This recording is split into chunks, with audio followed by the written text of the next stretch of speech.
What's up, y'all? We're here to do an unboxing of the Win 3800 inverter generator. Will it be good enough to dethrone the Honda EU3000i inverter generator? Stay tuned to find out. I picked up this generator a couple of weeks ago from Home Depot, their website. They gave me a call and I came to pick it up. I have not yet opened it. I wanted to unbox it for y'all here.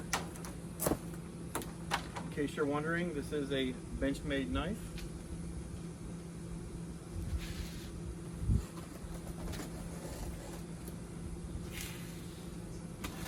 I did look at several other generators, including the Predator 3500, the Honda EU3000i, but after doing a bunch of research, I determined that the after doing a bunch of research, I determined that the Win 3800 would be a sufficient generator for what I needed it for. I bought the generator primarily to power my camper during boondock situations. I have a single 3,500 BTU air conditioner, a refrigerator, actually two refrigerators, a microwave, and a hot water heater. This generator should have produce enough power to provide power for all of those appliances. So we have a tool bag here with a screwdriver, a couple of wrenches, looks like a socket for a spark plug, and I believe this is, I'm not sure what that is. We'll find out.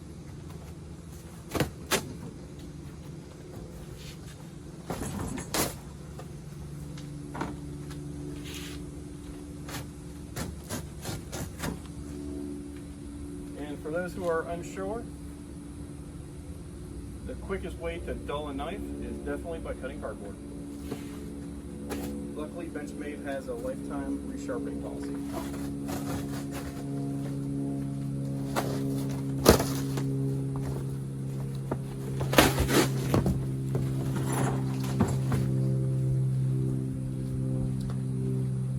That is a good looking generator.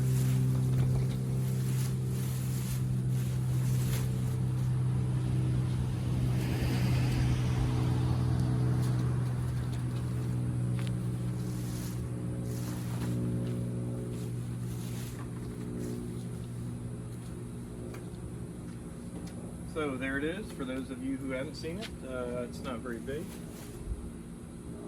Completely manageable, one person. I can easily lift this up into the back of the truck.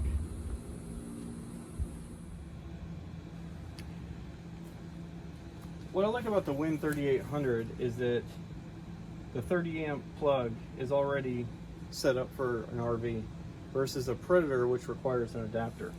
We also have two USB ports, a standard 12 volt port, two standard 110 or 120 in this case ports, an auto shut off, run, start.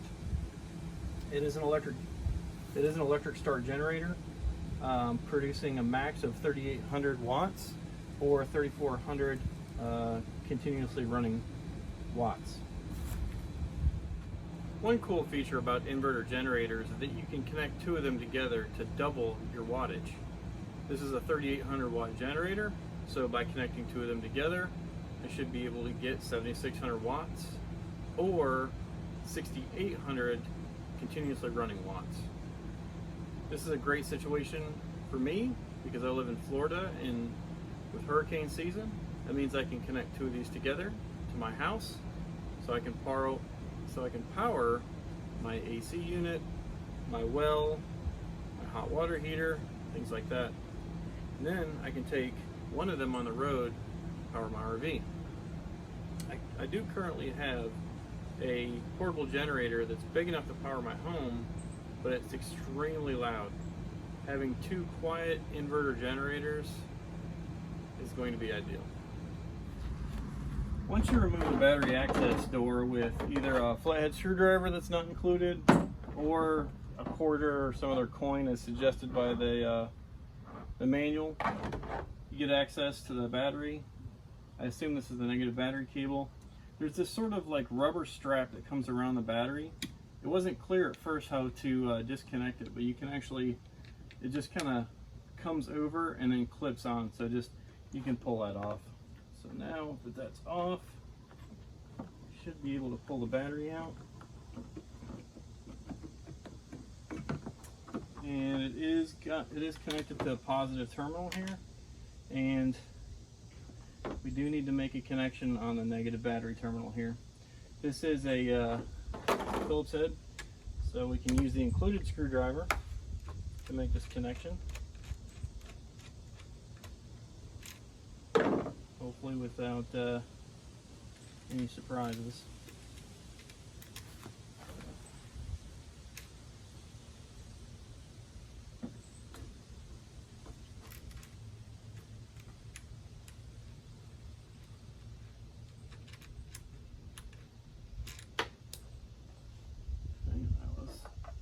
That was cool.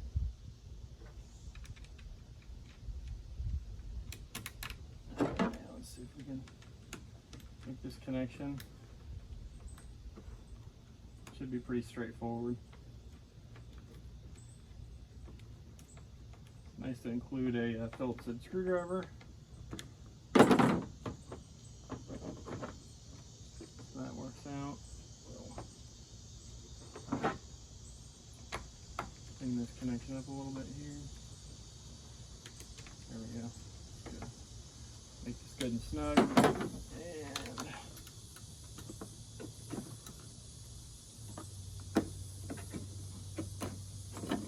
there we go. We'll push the battery back in there. And we'll make that connection.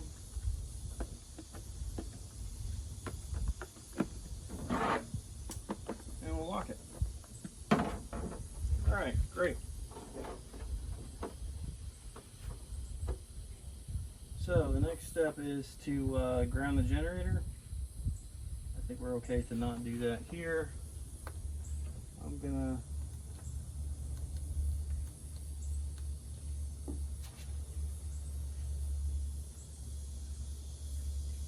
turn the eco mode switch to off.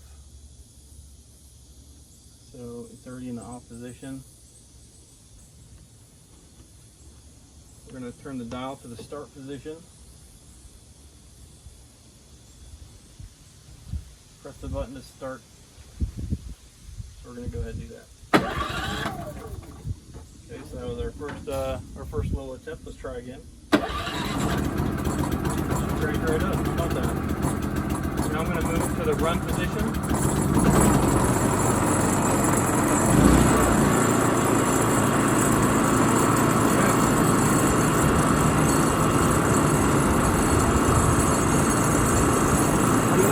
Turn eco mode on now.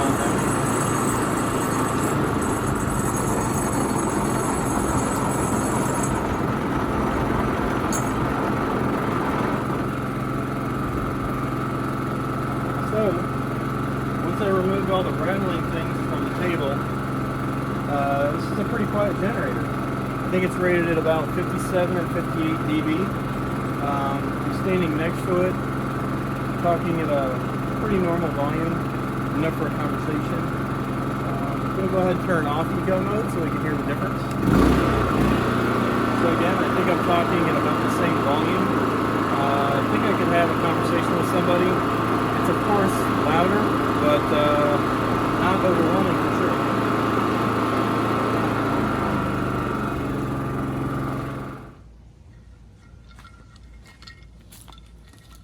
What's up, y'all? I need to take a little break to get myself a cocktail for this part of the video. What I want to do is connect the camper to the generator and make sure we can run everything. So right now I expect that this generator should be able to power just about anything I want to do in the camper. So I'm going to go ahead and get it. I'm going to go ahead and connect it. This guy right here is my my power watchdog, made by Hughes. It's a surge protector.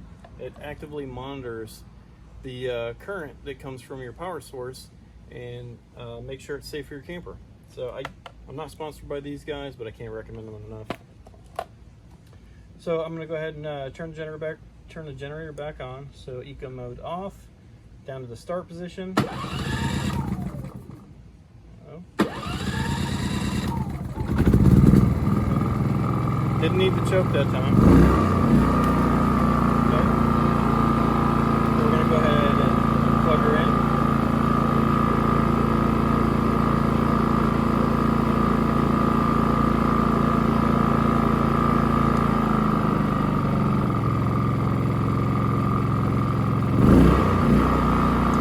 So this is interesting. On my surge protector, I actually have a fault. I don't know if you can see it here. It's E7, and E7 is a missing ground fault. So because of the missing ground, my surge protector will not actually work. So I'm going to go ahead and disconnect it now.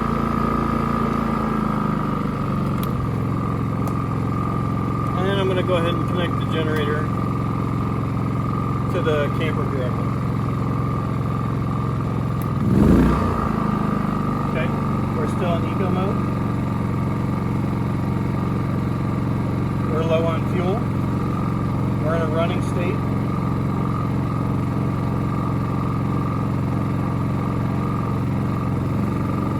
And now I'm going to go ahead and turn the AC up.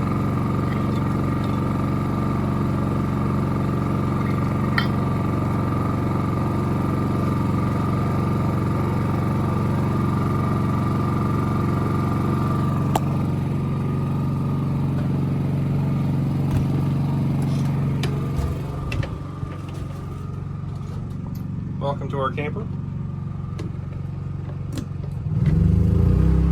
And you can hear the generator power up, especially when the air conditioner just turns on. Turn that down. This is our hybrid camper. This is a Rockwood Roo, as you would have seen in the background. This is the 235S. We haven't had it that long, but it's a fantastic camper. I will be doing a review on it a little bit later on. So right now, the generator is powering the refrigerator, actually 2 refrigerators and air conditioning unit. Not sure if you can hear that. I do hear the AC running outside. So a little noise there, but maybe not too bad. This is the back bunk. We usually don't use it if we're just camping by ourselves, so this bunk would normally be closed, and most of the time we would sleep up there. So maybe the noise would be a little bit less in a boondocking situation if we've got that closed. So let's go outside and check it out.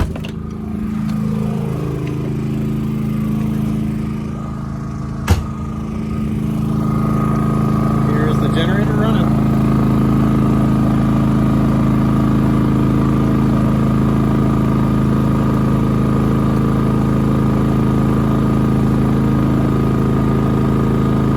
So it does show a 50% load right now. We are in eco mode. Like we're drawing 122 volts. So overall not too bad.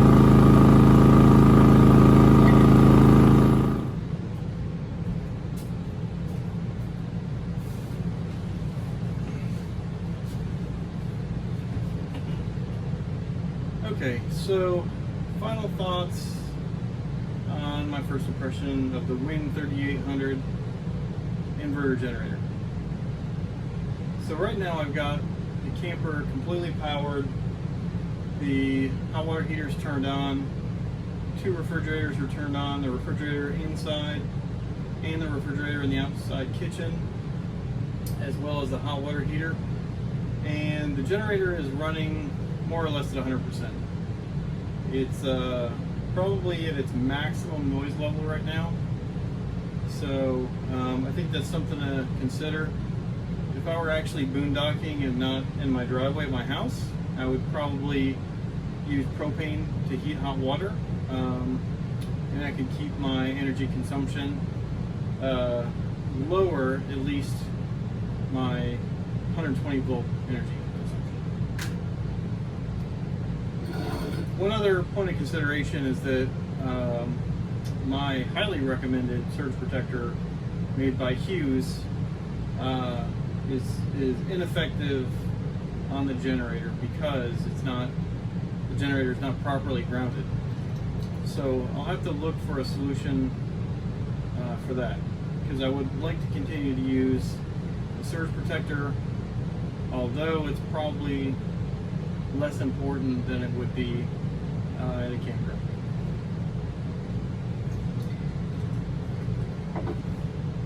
All in all, I think that for the around $800 I think I paid for the generator, it's a great buy. It seems to be consistent. I love the control panel. I love that you can plug directly into it without an adapter like the Predator 3500. It generates a little more peak wattage than the Predator. It generates significantly more power than the Honda at roughly the same dB. So time will tell how reliable the generator is. But so far, it's a fantastic buy, considering I can buy at least 2 wind generators for the cost of 1 Honda generator. So Honda's known for the reliability.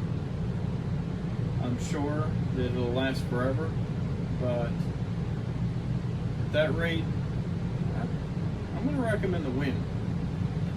And what I would like to do is have a follow-up review in 6 or 8 or 10 months. Hopefully you can do some boondocking. Plan to do some